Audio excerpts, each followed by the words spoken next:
Yo, what's up guys? Shabba today, man, coming at you guys with my biggest winners of 2023 NBA free agency. It's been about 10 days, a couple Thursdays back. I'm recording this on Tuesday. About 10 days in the NBA free agency. I'm coming to you guys with my three biggest winners of NBA free agency. The first day, it was red hot. The next day was red hot. It's been now a couple of days without really any moves going on. So what better time now than to go ahead and make the video. So other than that, let's get straight into the video. All right, starting it off with the biggest winners, I'm gonna start off with number 3, and I have the Phoenix Suns. The Phoenix Suns had a really good free agency. They needed a lot of depth, and they went out and they got depth, and they spent their money very, very well, in my opinion. Starting it off with signing Eric Gordon to a 2-year deal for $6.5 million. Eric Gordon last season came off a really solid season, which he averaged 12.4 points per game, 1.9 rebounds, 2.7 assists, shot 44.6% from the field, and also 37.1% from the three-point line, splitting time with the Houston Rockets and the LA Clippers. Eric Gordon still has game left in his tank. It will definitely be a big part of this Phoenix Suns bench, as his ability to go ahead and just maneuver his way to get to the cup, to get buckets. Eric Gordon is still a bucket, in my opinion. He can also create his own shot. We know he still is an absolute sniper with some really good range from the three-point line as well. Very good move, signing Eric Gordon to just about a veteran's minimum, a 2-year deal for $6.5 million. They also went ahead and signed Yuta Watanabe, who was quality one of the best shooters in all of basketball last season, percentage-wise, as he went ahead and averaged 5.6 points per game, 2.4 rebounds, 0.8 assists, but he shot a whopping 49.1% from the field and 44.4% from three on about 2.3 attempts per game. Those attempts, especially from the corner, were absolutely knocked down. He was quality one of the best corner three-point shooters as well. Shot almost 50% from three from the corners. Yuta Watanabe is an absolute sniper, low-key athletic, really good around the rim as well. So not only can he get to the cup and use his athleticism to get to the rim, he can also shoot lights out from deep. And now on a team with Kevin Durant, Bradley Beal, and Devin Booker, those wide open three-point shot attempts are going to be knocked down for Yuta Watanabe, who signed a 2-year deal for $5 million. Really good value for a guy like Yuta Watanabe. They also went ahead and got a new backup center after Jock Landale. I mean, this is actually prior to Jock Landale signing a 4-year, $32 million deal with the Houston Rockets, with only the first year being guaranteed. They went out and they signed Drew Eubanks to a 2-year, $5 million deal. A really nice deal for a guy that had a really underrated season last year for the Portland Trail Blazers after being cut by the San Antonio Spurs, as he went ahead in 78 games, averaged 6.6 points per game, 5.4 rebounds, 1.3 assists, and shot 64.1% from the field, and also averaged 1.3 blocks per game in about 20 minutes per game. Just a really nice backup center in this league. They didn't want to pay that much for a guy like a Jock Landale, and for them to get Drew Eubanks for $2.5 million AAV, right around the veteran minimum, that is a really good signing, in my opinion, for the Phoenix Suns. They also went ahead and signed a really underrated guy as well, in my opinion, Keita Bates-Diop, aka KBD, formerly of the San Antonio Spurs, to a nice 2-year, $5 million deal. Again, right around the veteran minimum for a guy that last year averaged 9.7 points per game, 3.7 rebounds, 1.5 assists, shot 50.8% from the field, and he also shot 39.4% from three on about 2.1 attempts from the three-point line. Adds some versatility defensively, adds some height at 6'8", and this would be a guy to also be fighting for the starting forward spot alongside Kevin Durant at either the small or power forward position. Really underrated move. Love the addition of KBD for these Phoenix Suns. He's getting a guy that was formerly of the San Antonio Spurs, so a really underrated season. Formerly coached by Greg Popovich. All around really good player, a really good addition for the Phoenix Suns. And their last move was bringing back a familiar face, as they went ahead and re-signed Josh Okogie to a nice 1-year deal for $2.3 million. For a guy that last year was starting off the bench, just sporadically playing minutes for the Phoenix Suns, so that was defensive versatility, and he had a really big moment for the Phoenix Suns, especially down the stretch, as he averaged 7.3 points per game, 3.5 rebounds, 1.5 assists, and only shot 39.1% from the field and 33.5% from the three-point line overall.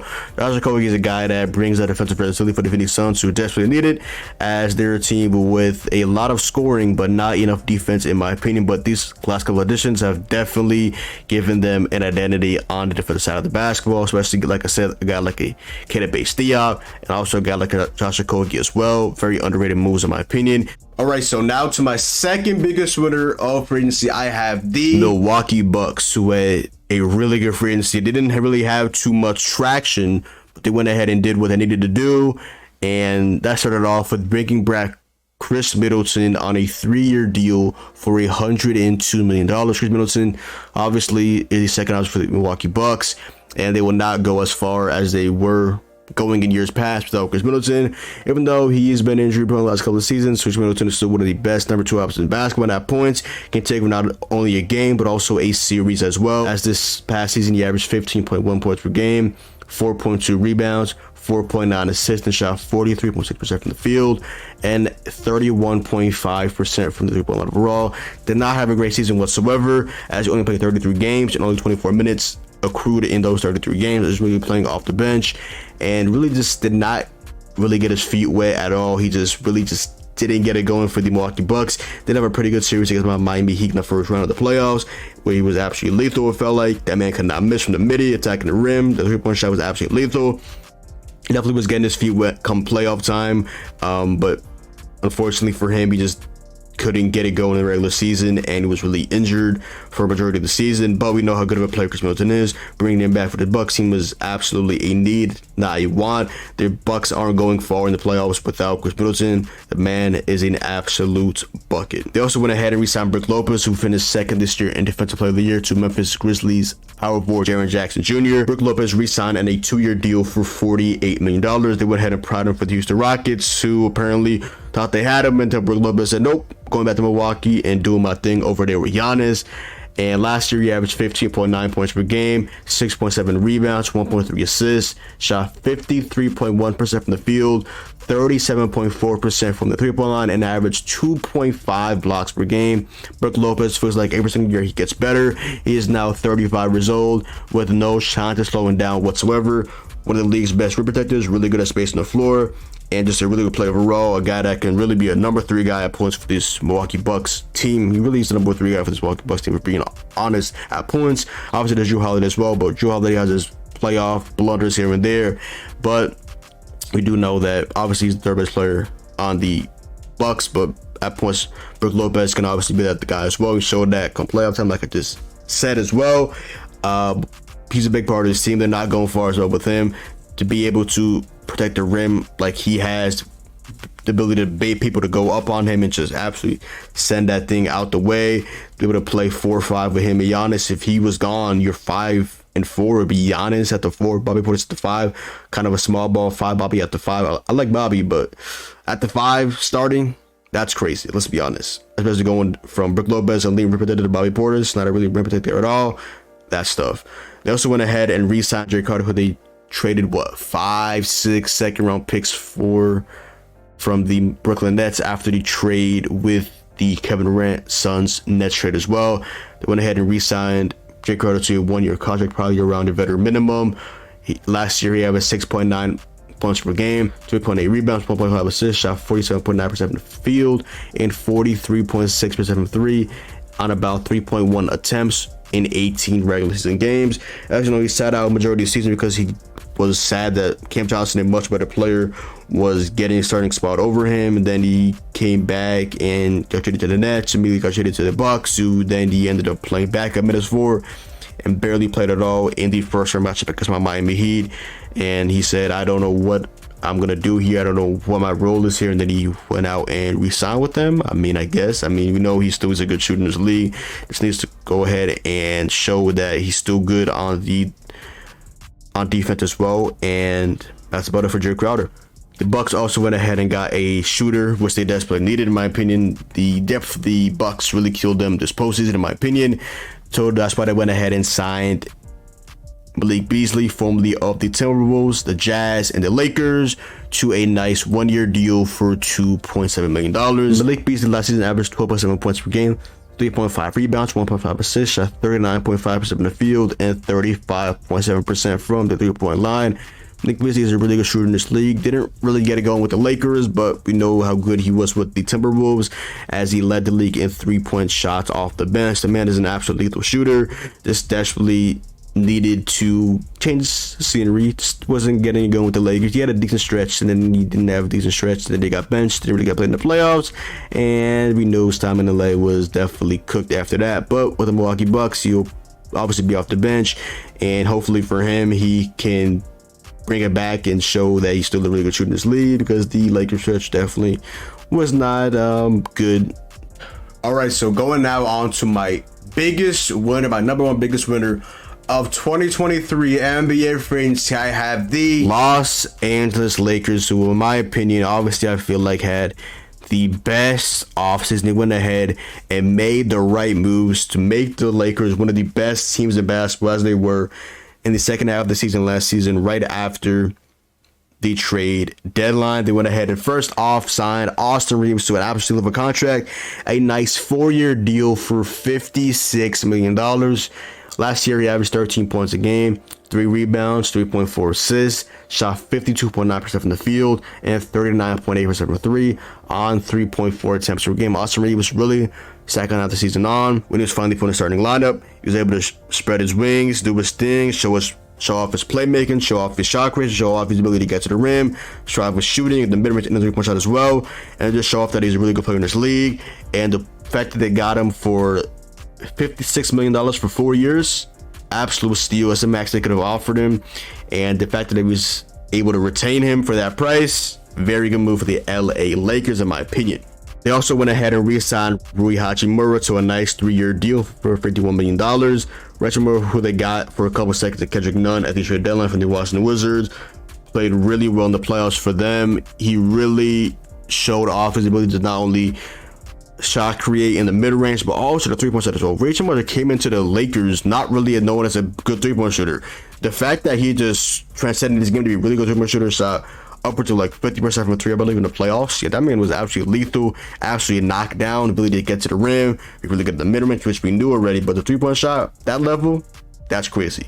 Last year, he averaged 11.2 points per game, 4.5 rebounds, 0.9 assists, and shot 48.6% from the field, while shooting 31.9% from the three-point line, which was a lot better with the Lakers.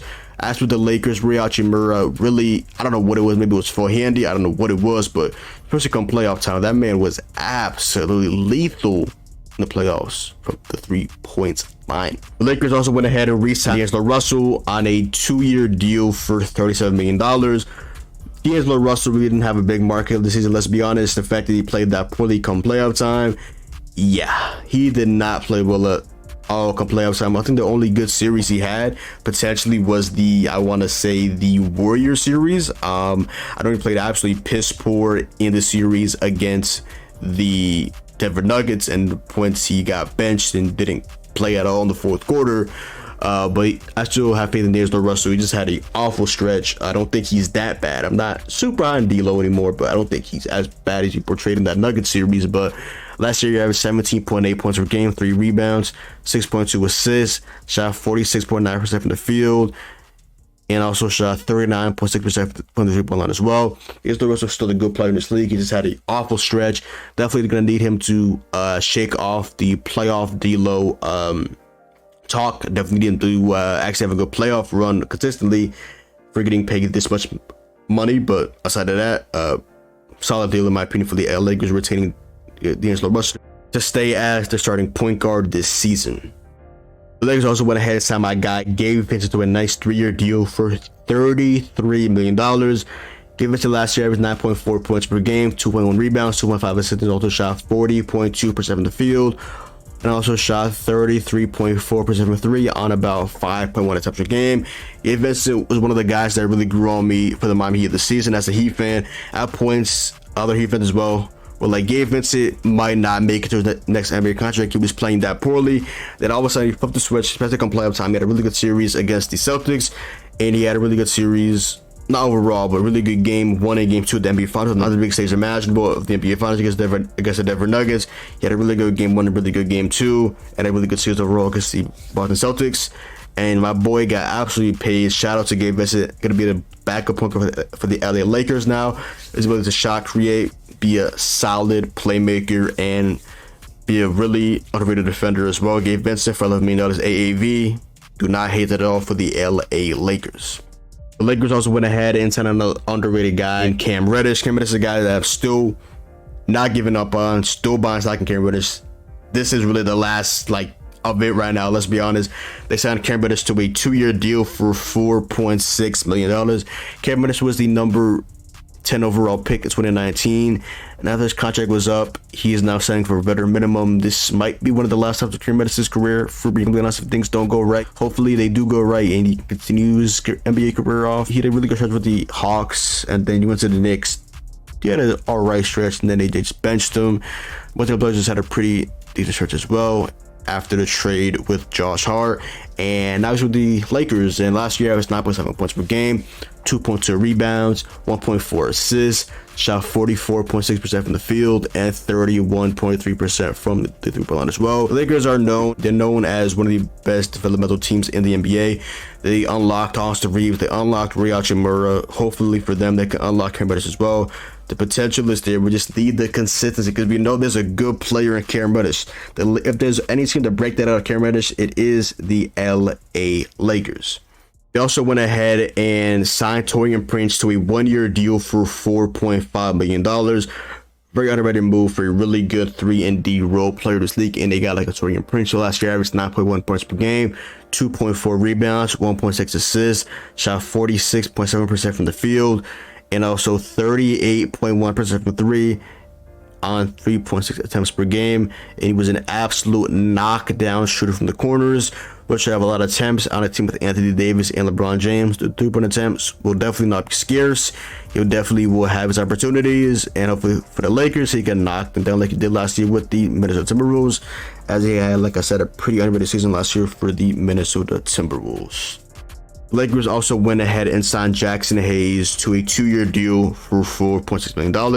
The veteran minimum, just like Cam Reddish got. These are two guys from the 2019 draft, and they're on veteran minimum. So these are really proven deals for them as well. Jackson Hayes was the number 8 overall pick. Reddish was the number 10. And the guy that re-signed as well, Rui Hachimura, was the number 9 overall pick. So they have the 8, 9, and 10 of the 2019 draft on their team. That's insane, isn't it? But yeah, Jackson Hayes last year averaged 5 points a game, 2.8 rebounds, 55.1% from the field, and really just did not have a big role with the Pelicans at all. In only 13 minutes a game, 47 games. He really just could not get his feet with it at all. Hopefully for him and the Lakers, he can get it going.